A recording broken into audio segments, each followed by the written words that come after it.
Worship transpires when God's people are inspired by God to tell Him about the worth they see in Him.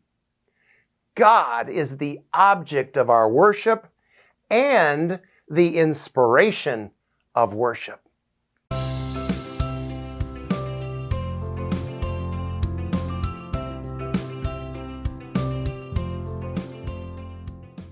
Welcome to Life as God Intended. Thanks for joining me today for this broadcast. If you're new to the channel, please consider subscribing and giving us a thumbs up for this video, and don't forget to push that notification bell so you won't miss any of our videos when we upload them. And thanks for sharing your comments below. I love hearing from you, and I will respond to your requests. Also, appreciate all donations which are tax deductible.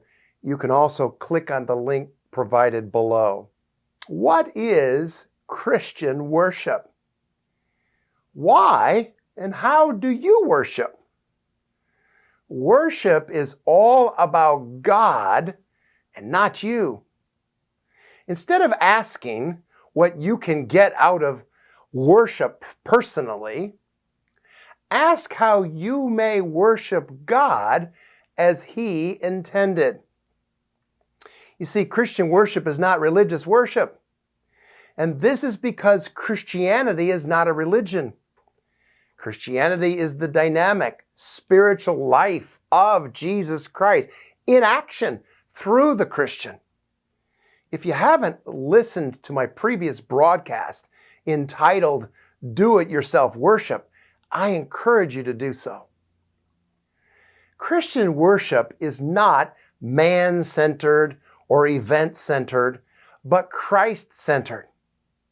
Christian worship was established by Jesus Christ. The primary purpose of the redemption of mankind was to restore man to be a worshiping creature. Wow! It was not to get man out of hell and into heaven, but to restore man to experience life as God intended, a worshiping person made in the image of God, indwelt by the life of Christ, to live and worship to the glory of God. This cannot be overstated.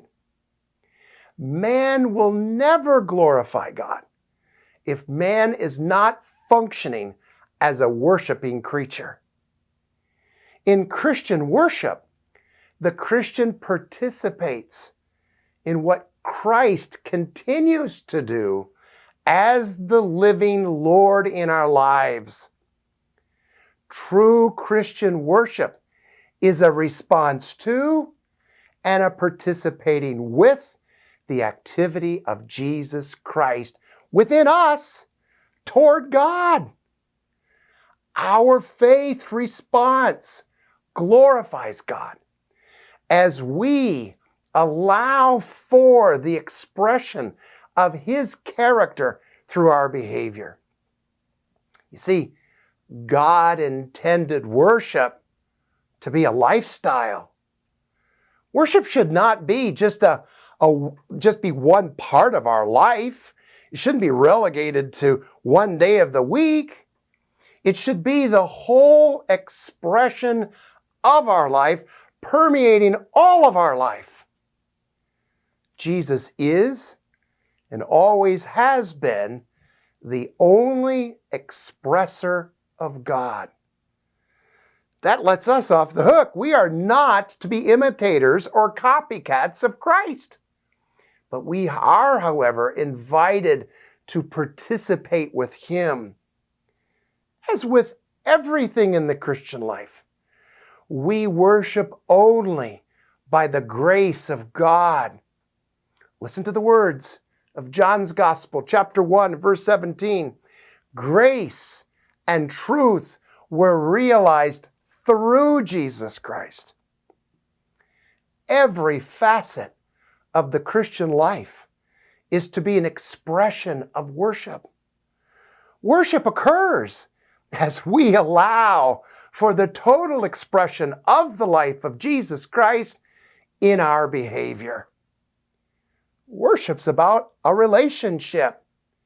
Enjoying a close relationship with God will inspire worship.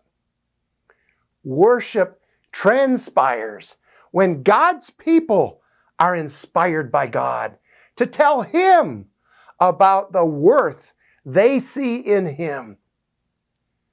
God is the object of our worship and the inspiration of worship. Whatever goes on around us, as Paul penned, for of Him and through Him and unto Him are all things. God is both the focus of worship and the means of worship. All that He is worthy of comes from Him. Worship is derived from God. Everything starts with Him and everything ends with Him. We were created for His glory. But only God can glorify God. God is only glorified by what God does. It is only as we are receptive to His character that we worship and thereby glorify God. As we express His grace, we worship. We can expect God to provide everything necessary to make worship possible. We are always dependent upon God to worship. We have no resources of our own to worship. His indwelling Spirit energizes our worship, and He is the source and object of our worship. Worship is recognizing God for who He is. Worship is not something optional to being human, but is the very essence of experiencing life. We all worship something or someone all the time. It might be said, we are never more truly ourselves as God intended than when we worship God. Life as God intended is a fully functioning, worshiping human being. Apart from worshiping as God intended, we are not fully being ourselves or expressing ourselves to the glory of God. May I leave you with the words of the Apostle Paul? Christian brothers and sisters, I ask you from my heart to give your bodies to God because of His loving kindness toward us. Let your bodies be a living, a holy gift to God. He is pleased with this kind of gift. This is true worship that you should give Him. We hope you were encouraged and blessed by this video. We would love to have your feedback and interact with you. If you have a testimony that relates to today's discussion, please share it below in the comments. Don't forget to subscribe to the channel and click the notification bell so that each time we upload a video that you'll be notified. Be sure to check out our blog on our website, which is in the description below. And until next time, may you experience life as God intended.